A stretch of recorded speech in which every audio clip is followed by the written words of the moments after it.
Ya, selamat pagi sahabat ekonomi maju. Kita tahu bersama bahwa pandemi COVID-19 hari ini memang merupakan musibah tidak hanya di Indonesia tapi juga masyarakat dunia. Efeknya ternyata tidak hanya di sektor kesehatan namun juga melibatkan sektor ekonomi. Hampir seluruh negara di dunia mengalami situasi ekonomi yang tidak sebaik pada hari-hari sebelum terjadi pandemi. Bagaimana kemudian Indonesia menghadapi ini semua? Pemerintah telah membuat satu komite baru, yakni Komite Penanganan COVID serta Pemulihan Ekonomi Nasional. Harapannya adalah agar infrastruktur kesehatan ini bisa didorong dengan cepat sehingga mampu menekan angka penyebaran COVID-19, namun juga tetap mengendalikan situasi ekonomi sehingga posisi ekonomi Indonesia masih dalam keadaan yang stabil, utamanya bisa berguna bagi masyarakat dan rakyat pada umumnya. Kali ini saya sudah bersama dengan Sekretaris Eksekutif 1 Komite Penanganan COVID-19 dan Pemulihan Ekonomi Nasional Pak Raden Pardede. Selamat pagi Pak Raden. Selamat pagi Pak. Gimana suasana kebatinan kita gimana Pak Raden? Bisa diceritakan guys, setelah kita akhir pekan lalu kita menerima data dari Badan Pusat Statistik dari BPS, ada angka minus di kisaran 5.32 kalau nggak salah. Sebagai Sekretaris Eksekutif 1, apa yang bisa Anda jelaskan terkait dengan situasi yang dirilis oleh BPS kali ini? Ya, yang pertama tentu kita tidak kaget ya, karena kita lihat juga dari berbagai data-data yang sebelumnya yang kita sebutkan dengan indikator dini, ya, itu menunjukkan memang penurunan kegiatan secara signifikan dalam perekonomian kita sejak bulan April ya. Maret sudah mulai, tapi di April Mei sangat drastis penurunan kegiatan itu, sebab secara sengaja ya pemerintah juga menganjurkan supaya bekerja dari rumah. Pemerintah juga menganjurkan juga untuk tidak bepergian ya, baik itu di dalam kota apalagi keluar kota ya. Jadi bukan hal yang mengejutkan data yang terjadi yang kita lihat yang dikeluarkan oleh BPS. Meskipun bukan yang diharapkan ya Pak Raden? Bukan yang diharapkan, tapi kan artinya kita juga mencoba membanding-bandingkan dengan berbagai negara lain, di mana berbagai negara lain yang mengalami krisis karena COVID ini ya. Bukan hanya Indonesia, negara lain sebagai pembanding, even China misalkan di kuartal pertama mereka minus 6,5. Di saat itu Indonesia belum minus ya? Belum minus, ya? karena Berapa? memang ya, kita masih 2,97 ya. Itu terjadi karena memang krisis COVID itu mulai melanda China adalah di kuartal keempat tahun lalu. Jadi kuartal pertama di situ mereka melihat dampaknya yang signifikan. Demikian juga berbagai negara lain ya, jadi bukan Cina tapi negara lain seperti kita lihat sekarang Singapura mengalami minus yang sangat dalam, Amerika ya. Jadi berbagai negara lain jadi minus mereka, artinya kontraksi ekonomi mereka jauh lebih parah dari kita ya. Di Malaysia, di Singapura, di Amerika, jadi seluruh dunia mengalami kontraksi ekonomi ini. Jadi bukan sesuatu yang kaget, namun tentu ya, kita prihatin, artinya kita harus mengambil langkah-langkah untuk supaya kita mencegah terjadi kontraksi yang berlebihan lagi. Nah, kalau Pak Raden menyatakan kontraksi, sementara kita angkanya sudah dalam posisi yang minus, apa yang membedakan? Mungkin masyarakat awam juga ingin tahu. Ini posisi sudah minus 5, tapi kenapa kok kita mencegah untuk kontraksi? Apakah kita belum pada level itu gitu? Ya, mencegah artinya seperti ini. Ada definisi resesi yang kita sebutkan manakala kita mengalami kontraksi 2 kuartal berturut-turut ya. Jadi itu yang coba kita atasi sekarang ini. Itu namanya resesi R ya, R. Biasanya itu dicoba dihindari ya. Kenapa? Karena dia punya dampak psikologis yang tidak mudah ya. Resesi, penciptaan lapangan kerja juga memang sangat rendah, bahkan terjadi PHK, gelombang PHK yang besar sekali. Jadi kata-kata R atau resesi itu yang kita coba hindari sekarang ini. Pemerintah tentu mengambil langkah-langkah yang lebih serius ya untuk ke depan ini untuk kita mencegah resesi. Jadi secara teknis memang saya sebutkan tadi kita sudah kontraksi di kuartal kedua. Ya. Kalau kontraksi lagi di kuartal ketiga, baru kita menyebutkan itu sebagai resesi. Atau R itu tadi ya. R. Nah, masyarakat ini kan para pengamat ekonomi pun menyatakan ada dua sikap keyakinan mereka. Yang pertama menyatakan bahwa oke, kita bisa menghindari resesi itu. Artinya di kuartal selanjutnya kita masih bisa rebound lah, jangan sampai kemudian minus dua-duanya. Tapi ada juga yang meyakini bahwa Indonesia ini dengan situasi hari ini pasti akan mengalami resesi. Anda sebagai orang yang hari ini merupakan orang yang sangat dekat dengan penyelamatan ekonomi Indonesia saat ini. Bagaimana Anda melihat dua tanggapan ini, Pak Raden? Dua keyakinan dari para pengamat ekonomi ini? Ya begini, itu sah-sah saja, itu Ya. kan namanya keyakinan prediksi mereka. Tapi memang kalau pemerintah dalam hal ini adalah mencoba mencari solusi kan. Ya. Kita sebagai ekonom misalkan bisa saja, wah ini tidak akan kecapai, ini akan negatif growth lagi, ini kita akan resesi ini. Tapi dalam hal ini komite itu mencoba mencari langkah solusi kan, membuat target supaya jangan sampai resesi. Jadi intinya kan begitu. Jadi kalau pengamat atau para ekonom mencoba memprediksi, yaitu berdasarkan tren yang lalu. Nah dalam hal ini komite dan pemerintah tentu harus membuat target yang berbeda. Jadi supaya pemerintah dan juga komite dan seluruh pemerintah dengan aparaturnya dan juga bekerja sama dengan swasta mengupayakan jangan sampai ada resesi. Nah langkah-langkah itulah yang sekarang pemerintah sedang giatkan. Pertama yang kita lihat adalah harus kita akui penurunan pertumbuhan ini dan kenaikan daripada kasus COVID-19 ini itu menggentarkan perasaan setiap orang, menggentarkan dunia usaha, menggentarkan juga para pelaku ekonomi. Ada ketakutan yang masif. Ya. Dan terutama kita lihat adalah menggentarkan yang lebih punya uang dan menggentarkan yang relatif lebih senior. Ya, kita tahu yang senior ini adalah yang punya uang lebih banyak. Mereka tidak mau berbelanja. Mereka tidak mau berinvestasi kecuali kepada hal-hal yang penting saja, hal-hal yang esensial untuk makan. Tapi kalau misalkan mereka berbelanja barang, itu relatif sangat kurang sekali. Artinya daya beli akibat COVID ini sangat menurun gitu? Tidak serta-merta daya belinya yang turun, tapi mereka tidak mau berbelanja. Ya, keinginan untuk berbelanja itu berkurang karena ketidakamanan terhadap kesehatan. Karena COVID-19 itu seperti kita tahu menggentarkan orang-orang yang lebih senior yang punya uang ini. Nah, oleh karena itu pemerintah mengambil langkah pertama adalah sekarang bagaimana yang kita sebutkan Indonesia sehat. Bagaimana kita mengembalikan kepercayaan supaya kita ini bisa lebih yakin bahwa COVID-19 ini daya serangnya bisa kita atasi. Itu dulu. Nah, di samping memang pemerintah juga secara aktif ya untuk membuat strategi bagaimana kita nanti memproduksi vaksin ya ke depan ini dan juga mendistribusikannya. Karena kita lihat setiap negara ini di dunia ini akan sangat sulit pulih kalau rasa kepercayaan, rasa aman itu tidak muncul, dan tentu ujungnya adalah di samping kita bisa mengendalikan COVID-19, juga kita bisa mempunyai daya tahan tubuh. Makanya strategi untuk memperoleh vaksin itu menjadi strategi yang sangat penting sekali ke depan ini.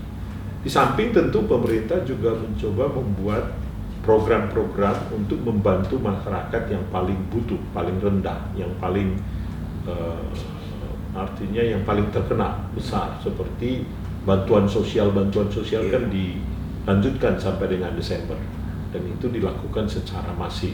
Yang awalnya 3 bulan di-extend ya? Di-extend sampai dengan Desember ini. Artinya ini langkah komitmen pemerintah untuk menyelamatkan ekonomi dan menjamin rasa aman kepada rakyat itu tadi. Ya, supaya mereka juga artinya masih bisa membeli barang-barang yang esensial, yang utama buat kehidupan mereka. Juga ada program-program yang membantu UMKM ya, dan dunia usaha, ya. Dan juga program-program padat karya. Intinya adalah bagaimana kita coba menciptakan lapangan kerja supaya saudara-saudara kita yang kehilangan pekerjaan ya, itu sebagian bisa ditampung di program padat kerja. Padat kerja ini ada di pertanian, ada di desa ya, dan juga di program-program PUPR, Kemenhub dan lain-lain. Jadi inilah program yang secara masif sekarang dilakukan oleh pemerintah. Ya, ini belum pernah kita di dalam sejarahnya kita membuat bansos dalam jangka waktu yang lama dan besar. Bahkan situasi 97-98 pun tidak sampai seperti ini. Tidak. Karena tahun 97-98 kita tahu UMKM tidak terkena, masih bisa survive. Masih survive karena UMKM waktu itu boleh dikatakan mereka tidak dilarang untuk bekerja. Ya, kita tidak dilarang untuk bekerja, tidak dilarang untuk berbisnis, tidak ada work from home.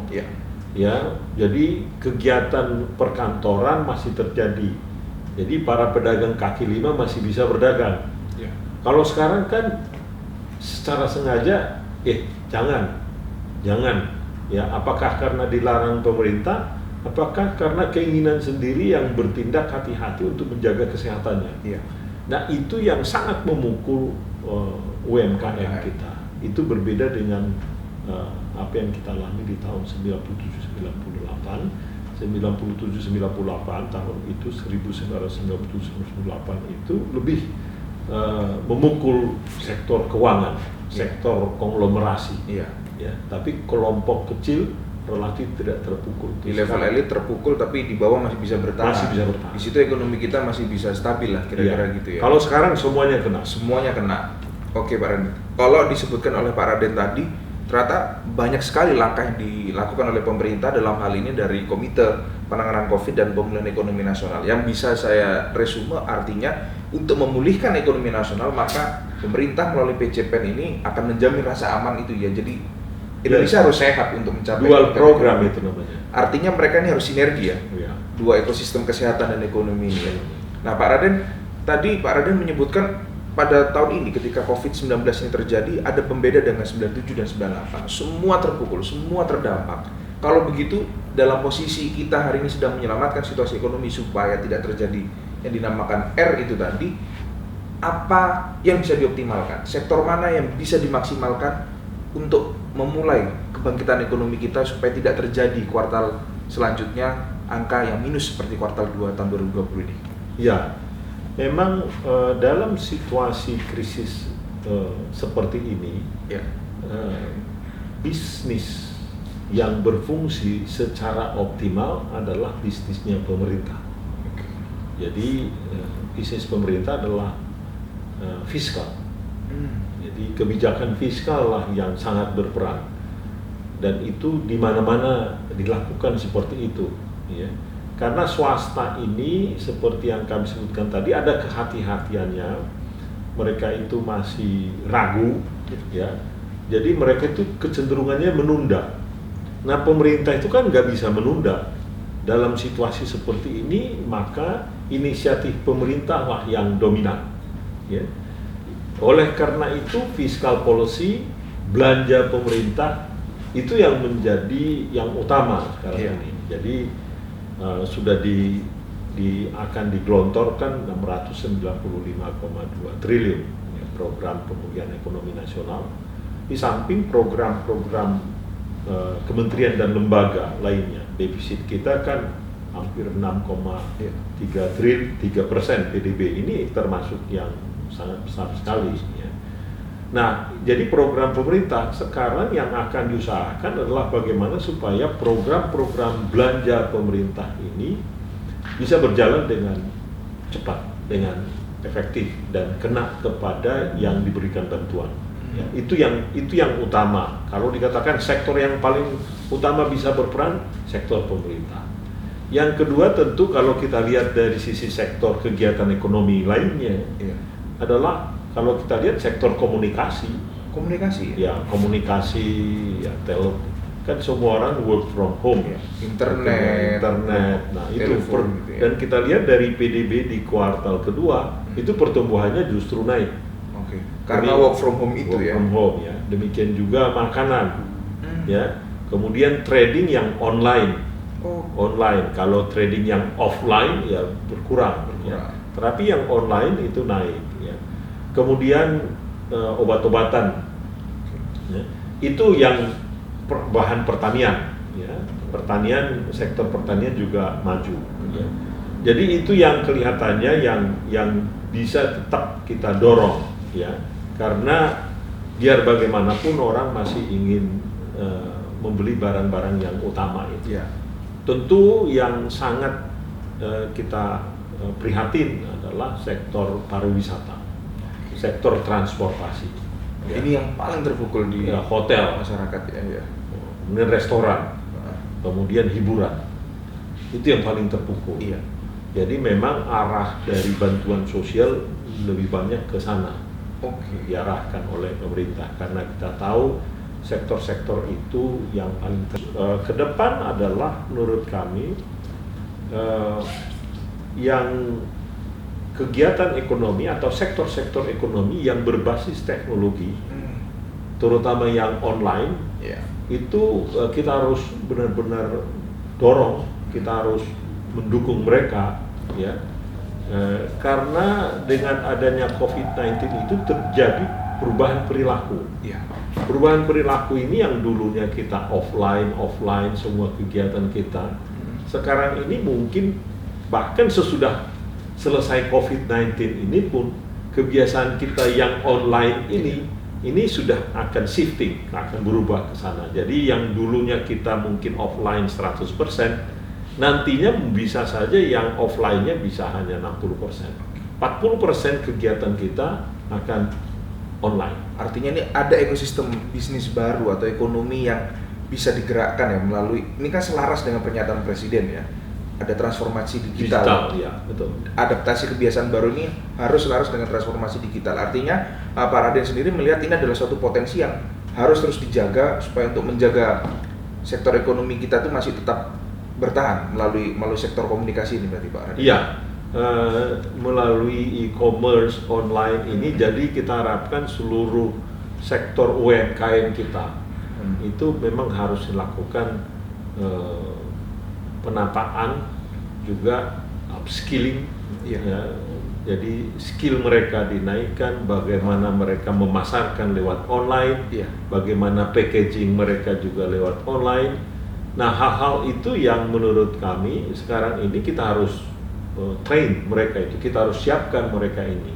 Karena ke depan ini model pasar yang kita lihat dulu, pasar-pasar di Mangga 2 itu, saya pikir akan bertransformasi dia.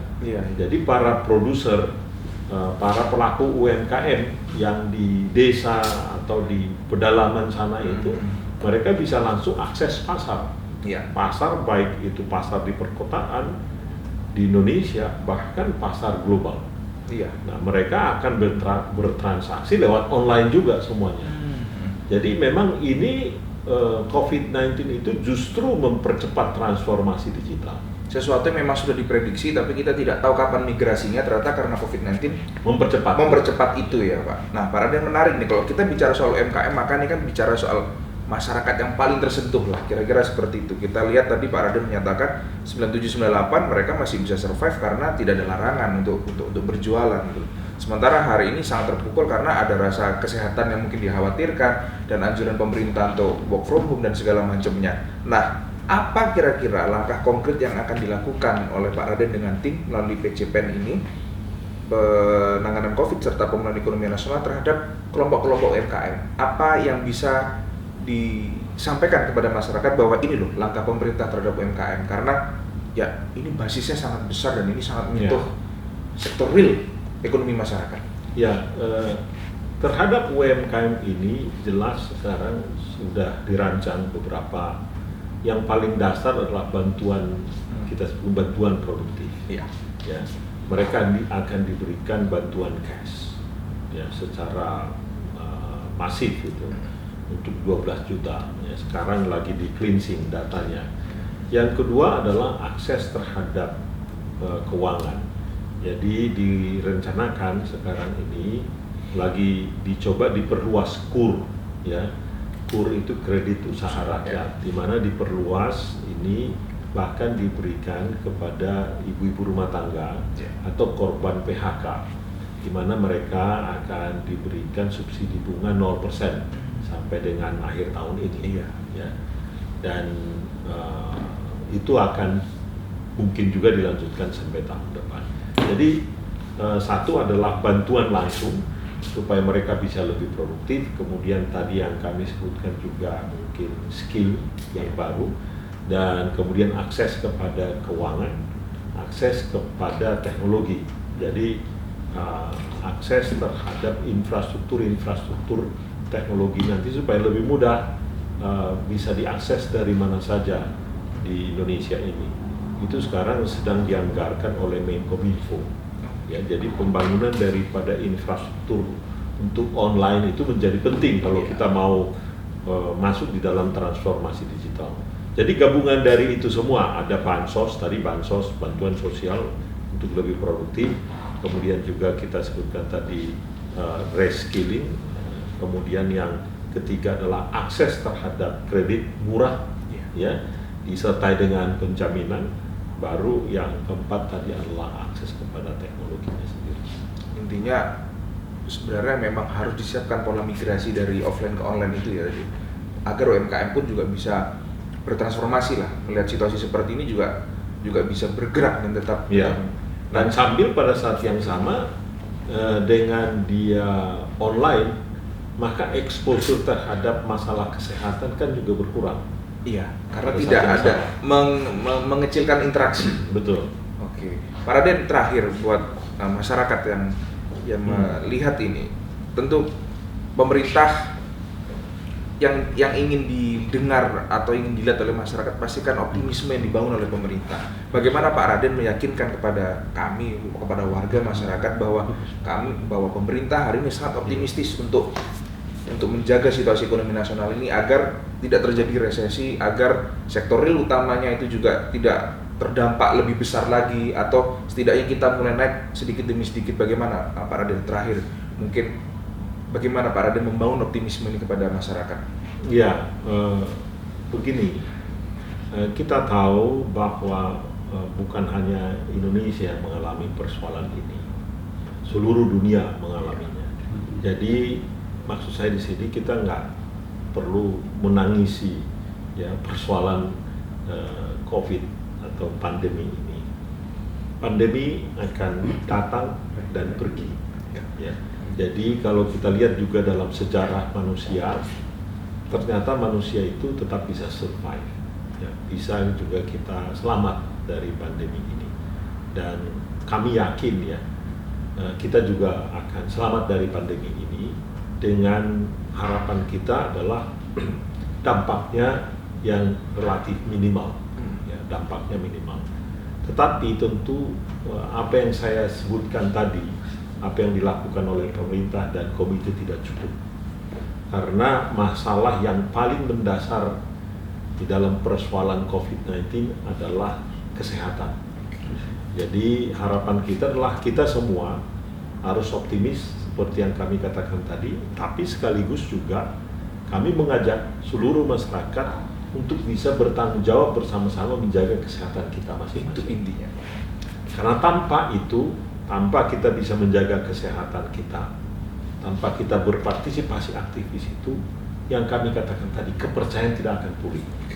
Jadi yang menimbulkan kepercayaan terhadap ekonomi adalah manakala kita bisa menjaga kesehatan kita secara bersama-sama.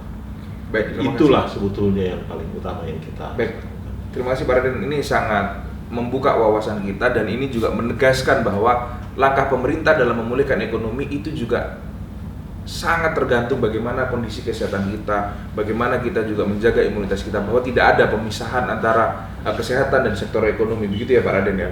Kita harapkan apa yang diucapkan oleh Pak Raden menjadi semangat kita bersama, menjadi optimisme kita bersama, baik dari kalangan pemerintah maupun masyarakat. Mari kita jaga badan kita jaga imunitas tubuh kita, agar apa? Agar aktivitas bisa berjalan lebih normal lagi. Pak Raden juga menyatakan bahwa dunia pernah melewati masa pandemi, tidak hanya sekali, tapi ternyata dunia juga bisa survive akan itu. Mengapa Indonesia hari ini tidak bisa?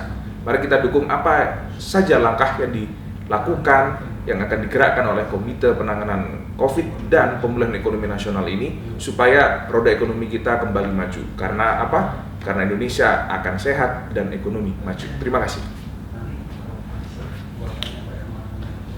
Oke, terima kasih.